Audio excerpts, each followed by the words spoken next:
Tout le monde est prêt? OK. Alors, bonjour tout le monde. Hello everyone. C'est un grand plaisir pour moi d'être ici au Vieux-Port de Montréal.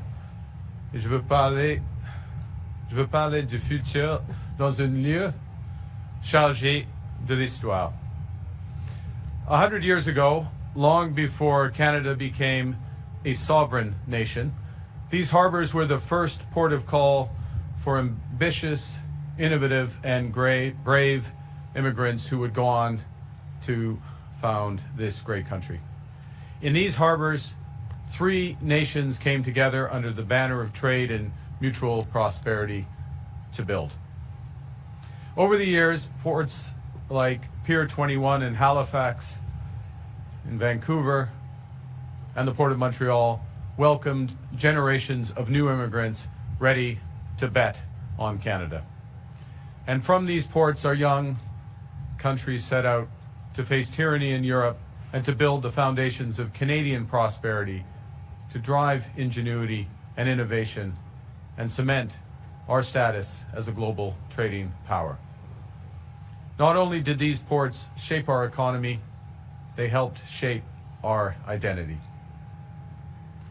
À quelques centaines de mètres d'ici, c'est la voie maritime du Saint-Laurent. Un des grands projets d'infrastructure avec lesquels on a bâti le pays qu'on connaît aujourd'hui. Un projet qui nous a permis de renouveler notre économie et nos relations commerciales. Un projet qui a rendu le Canada fort. Dans mes premiers jours comme Premier ministre, j'ai voyagé en France et au Royaume-Uni pour renforcer nos liens commerciaux avec ses partenaires, des partenaires fiables. Parce que, encore une fois, on doit renouveler nos relations commerciales. Encore une fois, on doit renouveler notre économie. Today, President Trump and I spoke on the phone. We had a very constructive discussion, and we agreed to begin comprehensive negotiations about a new economic and security relationship between our 2 sovereign countries immediately following the federal election. I made it clear that I will be working very hard with my colleagues behind me. I will be working very hard over the next month to earn the right to represent Canada in those discussions. Dans l'intervalle, nous avons convenu que les conversations entre le ministre Leblanc et le secrétaire Lutnick vont s'intensifier pour répondre aux préoccupations immédiates. J'ai informé le président que mon gouvernement mettra en œuvre des contre-tarifs pour protéger les travailleurs canadiens et notre économie à la suite de l'annonce de nouvelles mesures commerciales américaines le 2 avril. Ensemble, en tant que Canadiens, nous protégerons nos travailleurs, bâtirons notre économie et garderons le Canada fort. Ce qui est clair est que les relations entre le Canada et les États-Unis ont changé. Ce n'est pas nous qui avons changé. Nous, on reste les mêmes, faibles, fiers et forts. Right now, as Canadians, we have to look out for ourselves and we have to look out for each other. Canada is strong, but we're even stronger when we are united. And our response to these latest tariffs is to fight, to protect, and to build. Hier, j'ai réuni mon comité de cabinet chargé des relations canado-américaines. Aujourd'hui, j'ai eu une rencontre virtuelle avec les premiers ministres des provinces et des territoires. Dans les prochains jours, j'irai à la rencontre des leaders syndicaux, des chefs d'entreprise et des dirigeants autochtones. Ces discussions vont nous permettre d'avoir une réponse coordonnée.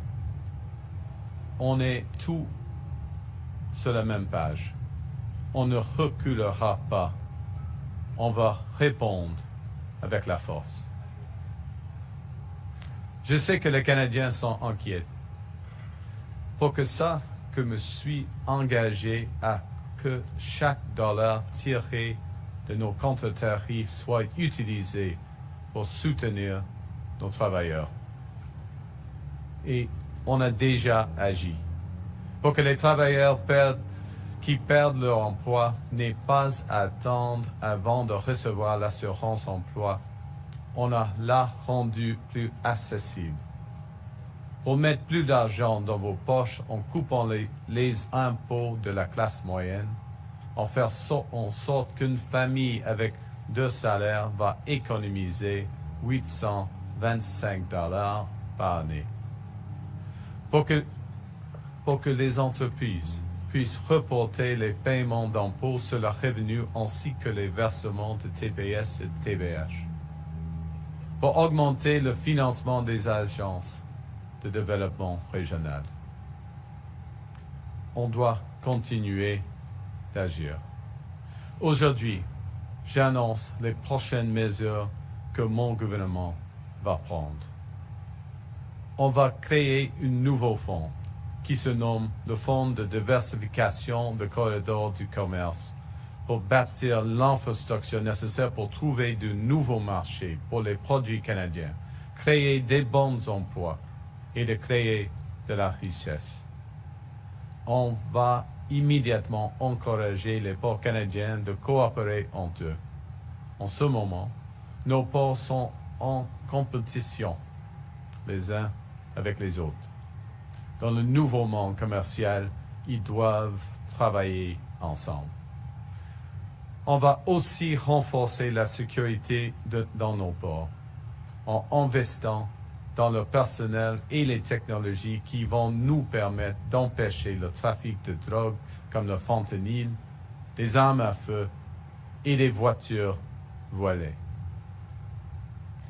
We're taking action. We will create a new fund called the Trade Diversification Corridor Fund to build the infrastructure that will help diversify our trade, create new jobs, and drive economic growth. We will now encourage our Canadian ports to cooperate with one another. Up until this moment, our ports have been competing with each other. In the new global economy, they need to work together. We'll also strengthen the security of our ports, put more boots on the ground, and use new technologies to stop the traffic of drugs such as fentanyl, as well as illegal guns and stolen cars. Il est évident que les États-Unis ne sont plus un partenaire fiable. Il est probable, maintenant, qu'en négociant, on peut rétablir un élément de confiance, mais il n'y aura pas de retour en arrière. Over the coming weeks, months, and years, we must fundamentally reimagine our economy. We must ensure that Canada can succeed in a drastically different world. The old relationship we had with the United States, based on deepening integration of our economies and tight security and military cooperation, is over. What exactly the U.S. does next is unclear, but what is clear is that we as Canadians have agency. We have power. Nous sommes maîtres chez nous. We can control our destiny. We can make ourselves more productive. We can make ourselves more competitive. We can build a stronger and more resilient economy by breaking down internal barriers and building one Canadian economy. We can diversify our trading partners, including through new trade infrastructure. That's what I'm squarely focused on as Prime Minister. My solemn promise is to stand up for Canadian workers, to stand up for Canadian businesses. We will stand up for our history, our values, and our sovereignty. On va bâtir l'économie la plus forte, résiliente, productive et compétitive du G7. Une économie forte pour un Canada fort. Merci. Thank you. And if you're not frozen, and if you're still not too frozen, I will take your questions.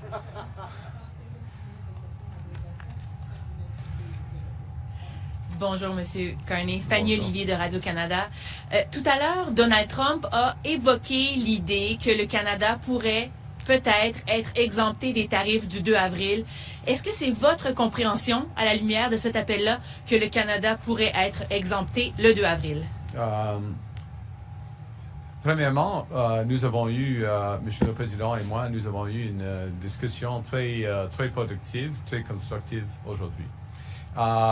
Et on a fait de progrès aujourd'hui, mais c'est le commencement des négociations.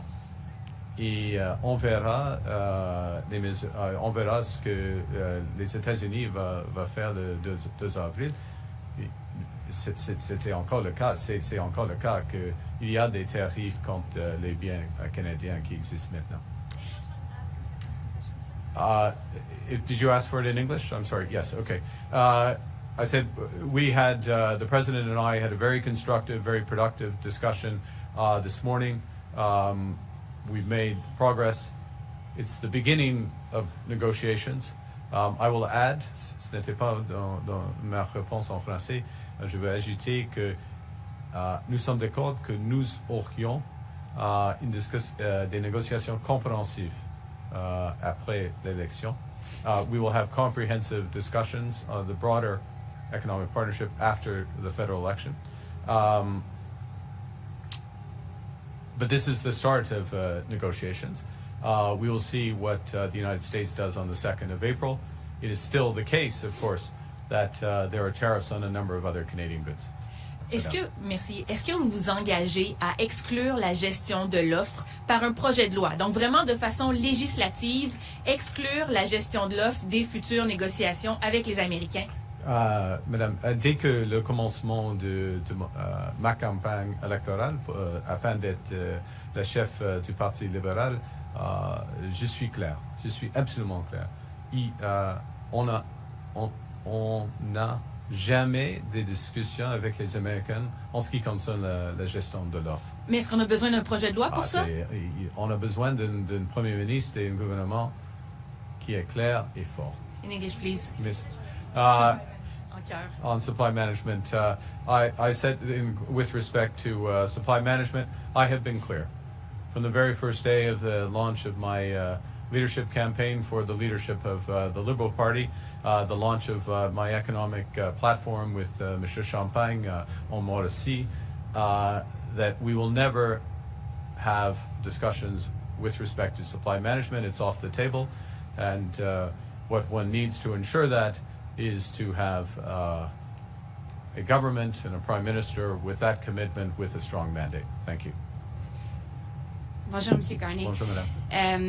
Vous venez de répéter qu'il n'y aura pas de retour en arrière sur la relation avec les États-Unis. En même temps, vous dites que vous avez eu une discussion très constructive. Donc, est-ce que quand même il y a eu du mouvement dans votre perception sur est-ce que c'est possible d'avoir un réchauffement ou un retour de la confiance?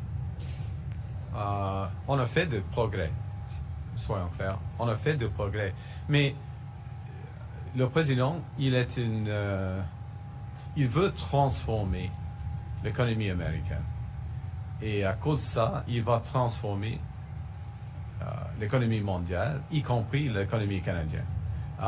Il a des secteurs stratégiques, selon lui, pour l'économie canadienne, y compris l'acier, l'aluminium et les automobiles, le bois d'œuvre. Il y a d'autres. Okay. Nous pouvons faire de progrès, de grands progrès, selon moi. On peut faire de grands progrès dans cette situation, mais ça c'est différent du monde de 90 et le monde de NAFTA et même l'ANENA, en effet. Il y a des changements. C'est pas le point clé, et c'est pas un processus d'avoir l'intégration, une augmentation de l'intégration entre les deux économies. Ça, c'est différent. Alors, le rythme, le momentum a changé. il faut réagir. Et nous pouvons réagir, nous pouvons bâtir une économie très forte ici, nous pouvons créer des liens avec d'autres économies à travers le monde et on va le faire. Monsieur Blanchet a dit que c'était prétentieux de votre part de conclure ou de déjà céduler une rencontre après l'élection avec Monsieur Trump parce que c'est pas certain nécessairement que vous allez être la personne élue le 28 avril. Donc, qu'est-ce que vous répondez à Monsieur Blanchet? Ouais, premièrement, ce qui est clair est que Monsieur Blanchet ne va pas assister à cette réunion. Ça, c'est la chose. Moi, je vais, comme j'ai dit, comme je viens de dire, je vais travailler sans relâche afin de gagner l'appui des Canadiens, des Canadiens et des Québécois et des Québécoises. Il y aura une réunion entre le Premier ministre du Canada et le Président des États-Unis. Ça, c'est le résultat. C'est une des résultats de la conversation aujourd'hui. Je veux être là. Selon moi, ça vaut mieux pour le Québec et le Canada. Si j'étais là, je serais là, mais on verra. C'est la décision des Canadiens et des Canadiens. Hi, Mr. Carney, Kyle Began from the Canadian Press. Can you give us a sense of the tone that Donald Trump struck with you on the call? Did he call us the 51st state? Did he call you the governor? Or was he more respectful like he was in the Oval Office? It was, as I say, it was a very productive, his words very productive, mine very constructive. They mean the same thing. It was a very cordial, substantive call. This was a call between two leaders of their respective governments, between two sovereign nations. It was a call focused on, the spirit of the call was both cordial and focused on making progress. And that's why you had several things. One is an agreement, which is what I wanted, what I think you wanted as well. And I've been clear about this for a number of weeks, to have a comprehensive discussion on our broader economic and security partnership. We agreed to that. As also to have intensive discussions between our ministers, including obviously the Minister of Foreign Affairs, who kindly is here, and who can withstand absolutely anything, including this. Elle travaille sans relâche, tout le temps, oui, absolutely, with her counterpart, Secretary Rubio. So those discussions will go on intensively. So positive, cordial, constructive, focused on action, exactly what we want. And did you and the premiers decide on anything in the meeting today? Well, the purpose of the meeting today, which was just under an hour and a half, was to largely for me to debrief the premiers on where we stood. Secondly, to hear directly from them on their perspectives on two things. One is on the countermeasures that the Government of Canada, these are decisions of the Government of Canada, countermeasures the Government of Canada could take. So wanted to have their input for that. It's very important. Secondly, to continue the discussion on how we're going to build this economy. And to reinforce those discussions, and in both respects, it was very timely and helpful to have those discussions. Thank you. Next question. Good afternoon, Ashley Burke, CBC News. President Trump's tone changed today when he talked about Canada. It seemed more positive, and same thing with the call. Do you trust that? Is there a strategy there? There's always a strategy in a negotiation. Look, I think. We've been clear about our priorities, how we're going to approach this.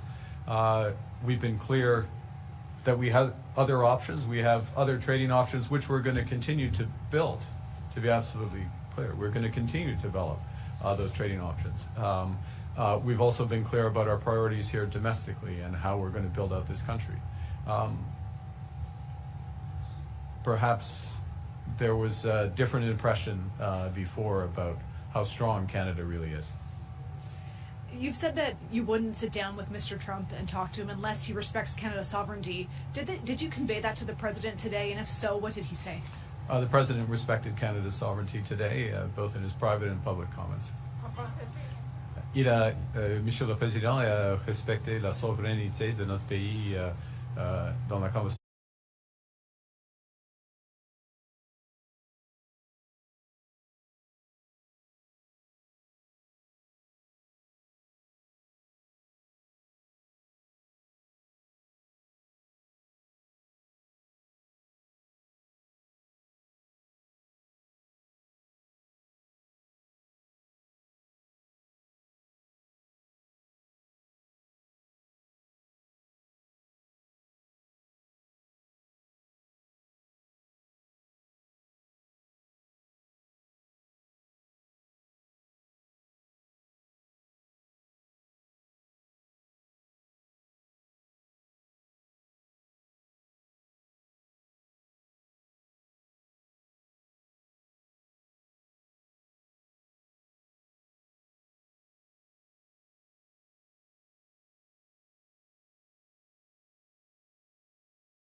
La langue française au Québec. Et c'est une des raisons, il y a plusieurs, mais une des raisons pour lesquelles nous allons renforcer Radio-Canada, CBC Radio-Canada. And similarly, Quebec's ban on religious symbols has been challenged in the Supreme Court. And the federal government stated earlier this month their intention to intervene. Would you, Mr. Carney, maintain this intervention if elected? Yes, this is a short answer. It's a judicial process, and I think as well. I've said this before, but I'll say it again. I'm not a judge. I'm not a lawyer. I'm not a constitutional expert. Our commitment is to ensure the Charter of Rights and Freedoms is respected and lived in this country. But we are fundamentally concerned with promoting all identities and all lived identities in this country. Thank you. Okay, merci. Merci beaucoup. Oh.